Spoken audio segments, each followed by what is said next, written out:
Depuis 2022, lors de la 23e édition de l'UMPJ, la sœur Colette Meillet a initié les programmes des cultes matinaux qui mettent en exergue le témoignage des modèles de vie transformés par le Seigneur Jésus-Christ afin d'impacter la nouvelle génération des étudiants de cette grande institution. Des figures emblématiques ont marqué également la 29e édition.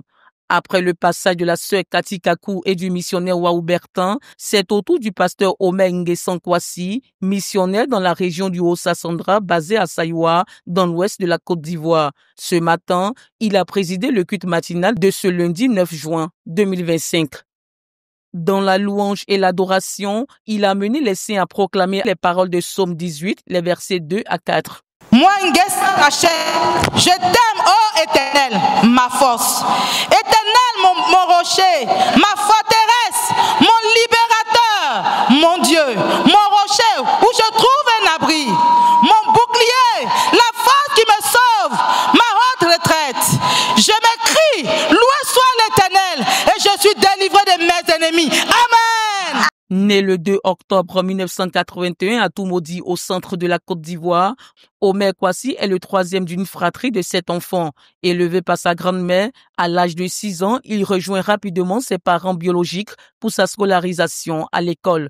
Mystérieusement, Omer Kwasi est victime d'une maladie, de violents maux de tête qui ont modifié son comportement et qui ont même perturbé son cursus primaire et secondaire. Comme tout païen, Omer Kwasi a vécu dans le péché et dans la pratique du péché, de l'immoralité sexuelle, de l'ivrognerie, de la colère et de l'orgueil. En 1998, il rencontre pour la première fois les frères de la CMCI. Cependant, c'est en 1999 qu'il donne réellement sa vie au Seigneur Jésus-Christ par la voie de la vraie repentance et devient par la suite disciple de la sœur Lydie Koné.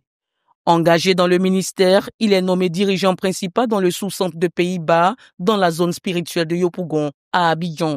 Je suis né dans une famille où on n'arrivait pas à me contrôler. J'avais une certaine maîtrise sur mes grands frères et sur mes petits frères.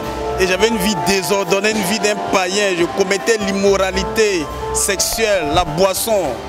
C'était une vie vraiment pas possible. Il fallait le Seigneur Jésus-Christ. Et ma mère, qui aspirait à ce que je connaisse le Seigneur Jésus, priait.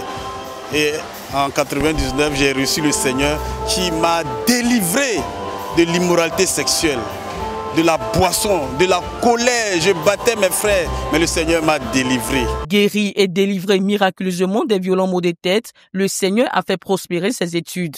Après avoir réussi au concours d'entrée à l'école normale supérieure ENS, il est affecté en 2010 au lycée moderne de Saïwa en tant que professeur de physique-chimie. Par la même occasion, il embrasse le champ de mission et devient missionnaire dans la même localité avec une église de près de 700 membres sous son leadership. Disciple de la sœur Colette Meillet en 2002, sa loyauté, son obéissance et sa transparence lui ont permis d'avoir une personnalité spirituelle. Dans une interview, il nous livre son secret. Ce qui me caractérise, c'est la loyauté. Et quand on m'enseigne quelque chose, je vais garder et je compte rendre compte à la personne. Et je suis obéissant. Je suis un homme loyal parce que c'est ça. Les principes fondamentaux de la formation des disciples. Un homme loyal peut aller loin. C'est ce qui vraiment me caractérise. C'est ce qui d'ailleurs me sauve des choses comme le péché. Quand souvent tu es tenté, tu cours vers ton frère ici, tu lui expliques, tu es ouvert.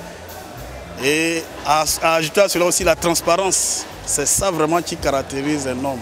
Et comment vous avez développé ces valeurs? Ces valeurs se sont développées par, je peux dire par cette maîtrise des choses. Quand le pasteur Meunier souvent enseignait, on écoutait attentivement et on se disait non, il faut qu'on obéisse à ce que le leader Meunier Boniface est en train de nous dire.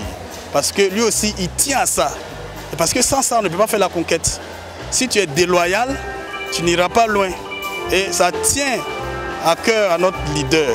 Et c'est ce qui a fait qu'on a pu développer, mettre ces choses en pratique. Je me dis une chose, il ne faudrait pas que je puisse trahir nos dirigeants.